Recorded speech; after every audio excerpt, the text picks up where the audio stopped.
نمراف نے کہا۔ شہزاد کو یوں محسوس ہوا جیسے اس کا دل اچھل کر حلق میں اٹک گیا ہو۔ وہ سوچ رہا تھا کہ اس کا مطلب ہے نمراف کو پہلے ہی سے معلوم تھا کہ وہ جانسن نہیں ہے۔ وہ حیران تھا کہ اس پوزیشن میں نمراف کے ساتھ اس کا تعلق کیا رخ اختیار کرے گا۔ نمراف اسے ایک قاتل اور غنڈے کی حیثیت سے قبول کرے گا یا اس کی موت کا حکم جاری کر دے گا۔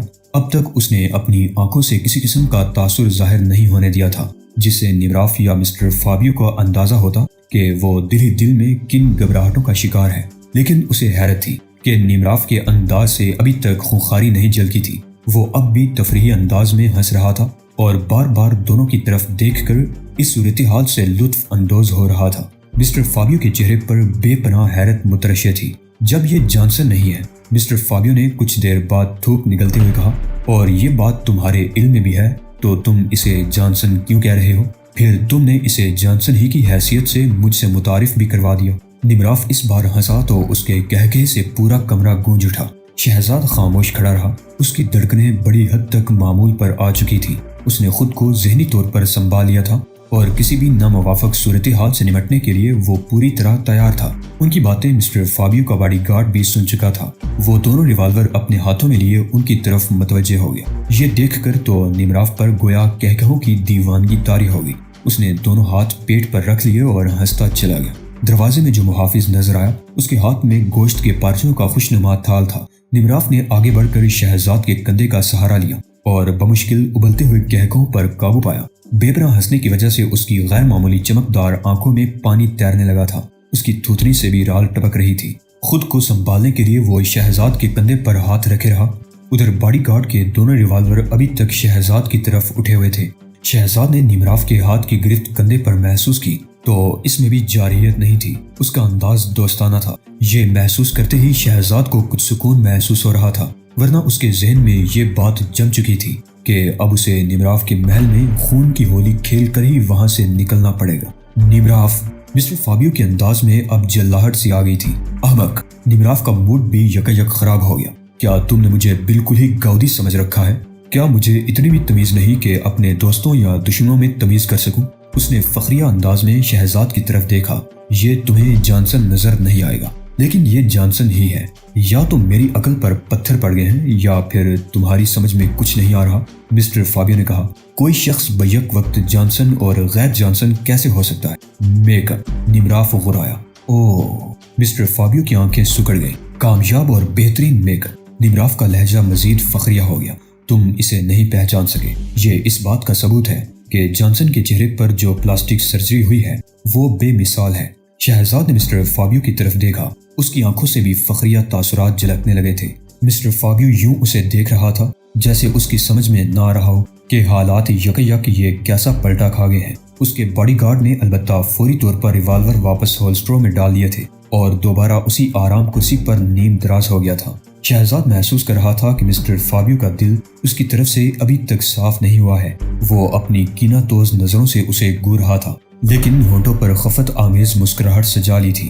جانسن، اس نے کہا، کیا یہ واقعی تم ہی ہو؟ شہزاد نے اس بات میں سر ہلا دیا۔ اس بار مسٹر فابیو کی نگاہ کئی لمحوں تک اس کے چہرے پر جمی رہی۔ شہزاد دل ہی دل میں اس کی قوت مشاہدہ کو سراہے بغیر نہ رہ سکا۔ اس کے ہونٹوں پر شکست خوردہ مسکراہٹ پیدا ہو گئی۔ فابیو نے آنکھوں سے ندامت ظاہر کرتے ہوئے اس نے معذرت آمیز لہجے میں کہا، جانسن، مجھے خوشی ہے کہ تم اتنی زبردست پلاسٹک سرجری کروانے میں کامیاب ہو گئے، ورنہ میں تو تمہارے بارے میں سوچ سوچ کر پریشان ہو رہا تھا۔ میں ہی نہیں، تمہارے لیے ہر شخص پریشان ہے۔ تم نے یہاں آنے کے بعد کسی دوست کو اپنی خیریت کی اطلاع بھی تو نہیں دی۔ ایسے میں ہم جو بھی خدشات اپنے دل میں لائیں ان کے لیے حق بجانب ہیں۔ شہزاد کے بولنے سے پہلے ہی نمراف بول پڑا، شاید تم جانسن کی مصروفیات سے بے خبر ہو۔ اس کے یہاں آنے کے چند ہی گھنٹے بعد میں نے بلا بھیجا اور اس کے بعد یہ بعض ضروری کاموں میں مصروف ہو گیا۔ میں 2 آدمیوں کی طرف سے خاص طور سے پریشان تھا۔ کون 2 آدمی؟ اوشان اور شہزاد، نمراف نے جواب دیا۔ اوہ، تو جانسن نے انہیں ٹھکانے لگا دیا ہوگا۔ ابھی نہیں، نمراف بولا، ان میں سے ایک ہماری قید میں ہے جبکہ دوسرے کی تلاش جاری ہے۔ تم سناؤ یار، مسٹر فابیو نے ہنس کر کہا، کہاں کہاں گھومتے رہے؟ میں نیا چہرہ بنوانے کے لیے ایک زبردست آپریشن کروانے میں مصروف تھا، شہزاد نے اکھڑے ہوئے لہجے میں کہا۔ وہ دل میں دعا کر رہا تھا کہ کاش یہ بات موقع کے اعتبار سے درست ہی ثابت ہو۔ پھر یہاں آیا تو نمراف نے مجھے یوں جکڑ لیا جیسے ایک لمحے کی بھی فرصت نہیں ملی۔ وہ واقعی باکمال ڈاکٹر تھا، مسٹر فابیو نے مسکرا کر کہا۔ اس نے تمہارا چہرہ ہی نہیں دماغ بھی بدل دیا ہے۔ کیا مطلب؟ شہزاد نے سرسری لہجے میں پوچھا۔ تمہارا گفتگو کرنے کا انداز تک بدل گیا ہے اور تم پہلے سے کہیں زیادہ اچھے انداز میں گفتگو کر رہے ہو۔ اس تعریف کے لیے مجھے تمہارا شکریہ ادا کرنا چاہیے، شہزاد نے کہا اور کہا لگایا۔ اس نے اپنی شخصیت کو جس مثالی انداز میں اس کے سامنے لانے کا ارادہ کیا تھا گویا اس میں کامیاب ہو گیا۔ بتاؤ میری نئی شخصیت کیسی رہی؟ واقعی یہ نئی شخصیت پہلے کے مقابلے میں بے مثال ہے، مسٹر فابیو نے کہا۔ میں سمجھتا ہوں کہ اپنی ساری زندگی میں نے تم سے زیادہ بدصورت اور بددہ آدمی نہیں دیکھا تھا۔ یہ بات تم نے میرے منہ پر پہلے کبھی نہیں کہی۔ شہزاد کے لہجے میں شرارت کا عنصر تھا، شریر سی دھمکی تھی جو عموماً ایک دوست دوسرے دوست کو دیتا ہے۔ مجھے اپنا گلا بھی تو سلامت رکھنا تھا نا، مسٹر فابیو نے جواباً کھسیائے ہوئے انداز میں ہنس کر کہا۔ بہرحال تم نے واقعی کمال کر دیا، میں تو صاف دھوکہ کھا گیا تھا۔ اب وہ تمام لڑکیاں تمہاری تمنا کر سکے گی جنہیں تمہاری سابقہ صورت پسند نہیں آئی تھی۔ لڑکیوں کا تذکرہ رہنے دو، شہزاد نے برا سا منہ بنایا۔ اوہ تو کیا تم پارسا بھی بن گئے ہو؟ اس کی پارسائی کا ایک نمونہ نیچے تہہ خانے میں بھی بند ہے، نمراف نے ان کی باتوں میں دخل دیتے ہوئے کہا۔ مسٹر فابیو نے وضاحت طلب نظروں سے شہزاد کی طرف دیکھا۔ اس نے نگاہیں جھکا لی۔ نمراف نے میگی کے سلسلے میں اس انداز سے تذکرہ شروع کیا کہ شہزاد کو واقعی پسینہ آ گیا۔ وہ سوچ بھی نہیں سکتا تھا کہ اس کے بارے میں کسی شخص کی ایسی گھٹیا رائے بھی ہو سکتی ہے، لیکن جلد ہی اسے احساس ہو گیا کہ یہ رائے خود اس کے بارے میں نہیں ہے بلکہ اس نابکار کے متعلق ہے جس کے میک اپ میں وہ جانسن بنا پھر رہا ہے۔ تبھی تو کہوں کہ یہ پارسائی کہاں سے ٹپک پڑی۔ مسٹر فابیو نے شہزاد کے کندھے پر بے تکلفی سے ہاتھ مارتے ہوئے کہا لگایا، پھر فوراً ہی سنجیدہ ہو گیا۔ تو گویا تم بھی نمراف کے ساتھ شامل ہو گئے ہو؟ ہاں بھائی، اس نے مجھے بری طرح پھانس لیا ہے، مسٹر فابیو، نمراف نے مداخلت کی۔ میں نے جانسن جیسا باکمال آدمی آج تک نہیں دیکھا۔ ہمارے درمیان ایک باقاعدہ کاروباری معاہدہ طے پا گیا ہے۔ میں سمجھتا ہوں کہ مسٹر جانسن کی ساکھ کو مد نظر رکھتے ہوئے اسے حصے دار بنانا گاٹے کا سودا ہرگز نہیں ہو سکتا۔ تم ٹھیک کہتے ہو نمراف، مسٹر فابیو نے تائید کی۔ جانسن، تمہیں وہ میٹی نام کا آدمی یاد ہے جسے تم نے قتل کر دیا تھا؟ ہاں، لیکن وہ تو معمولی سا کام تھا، شہزاد نے انکسار سے کہا۔ معمولی سا کام؟ مسٹر فابیو کے لہجے میں حیرت تھی، حالانکہ پولیس اس کی لاش کے ٹکڑے ہفتوں میں جمع کر پائی تھی۔ شہزاد انکسار سے ہنس پڑا۔ وہ اس وقت بے حد خوش تھا۔ مقدر اسے جس قسم کے چرکے لگا رہا تھا وہ اس کھیل سے بھی لطف اندوز ہو رہا تھا، اور ساتھ ہی ساتھ اسے اپنی گمشدہ شخصیت اور کھوئے ہوئے ماضی کی بھی تلاش تھی۔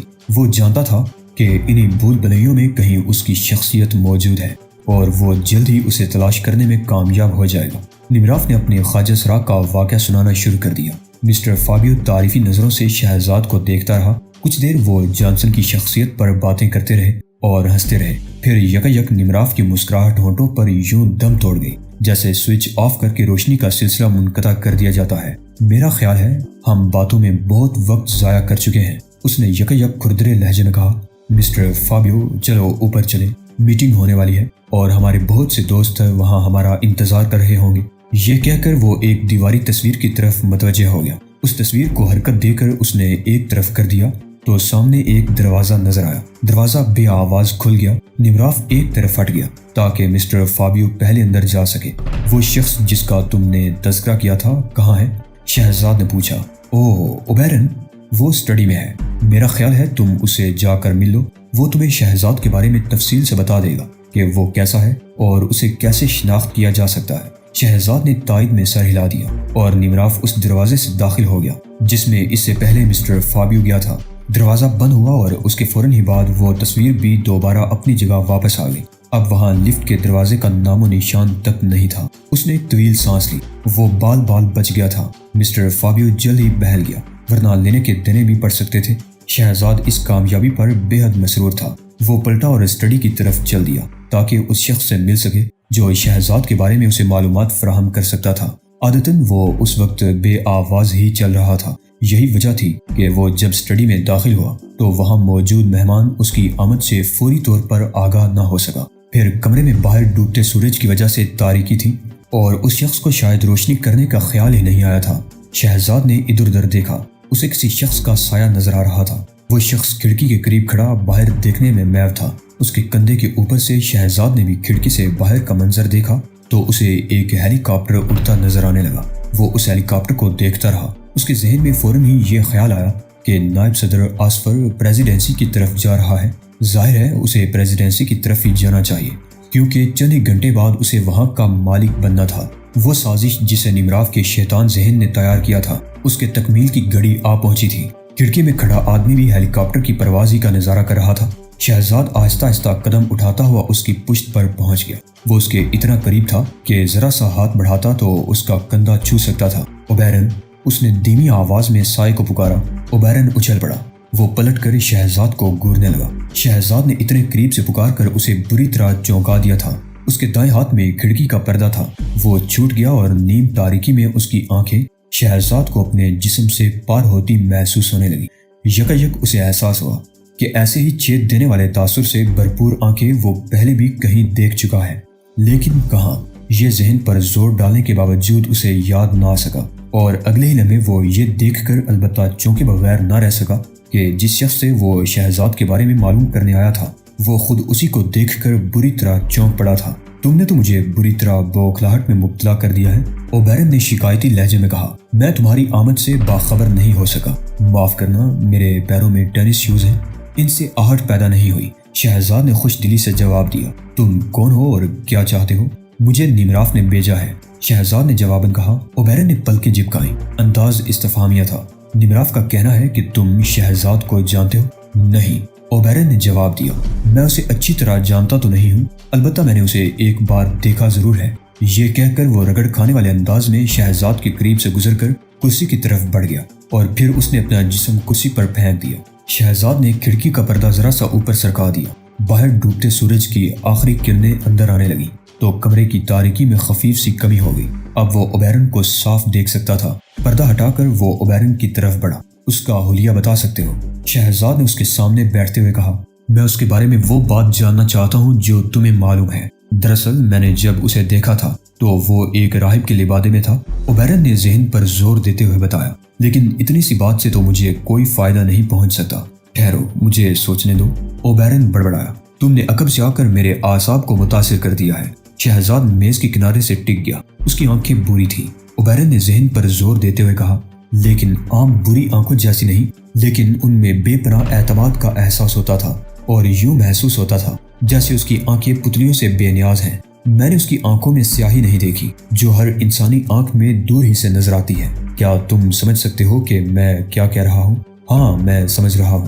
اس کا چہرہ درست تھا، جیسا کہ میں بتا چکا ہوں کہ وہ ایک راہب کے لبادے میں لپٹا ہوا تھا، لیکن یقین کرو وہ چہرے اور آنکھوں سے کوئی راہب ہرگز دکھائی نہیں دیتا تھا۔ اس کی ناک سیدھی تھی اور وہ ان آدمیوں میں سے تھا جو براہ راست دوسروں کی آنکھوں میں جھانکنے کے عادی ہوتے ہیں۔ اوبیرن نے یہ کہہ کر شہزاد کی طرف دیکھا، لیکن شہزاد جس انداز میں اس کے قریب کھڑا تھا اس میں کھڑکی سے آنے والی روشنی اس کے چہرے کی بجائے کھوپڑی کے عقبی حصے پر پڑ رہی تھی، اس لیے اس کے نقش و نگار مزید تاریک ہو گئے تھے اور اوبیرن کو صرف اس کا خاکہ ہی دکھائی دے رہا تھا۔ تم نے تو اس انداز میں بولنا شروع کر دیا ہے جیسے کوئی لیکچر دے رہے ہو۔ شہزاد کا لہجہ ناگوار ہو گیا۔ شاید تمہیں اندازہ نہیں کہ اس شخص کی تلاش کس قدر اہم ہے۔ اس کے قد و قامت کے بارے میں بتاؤ۔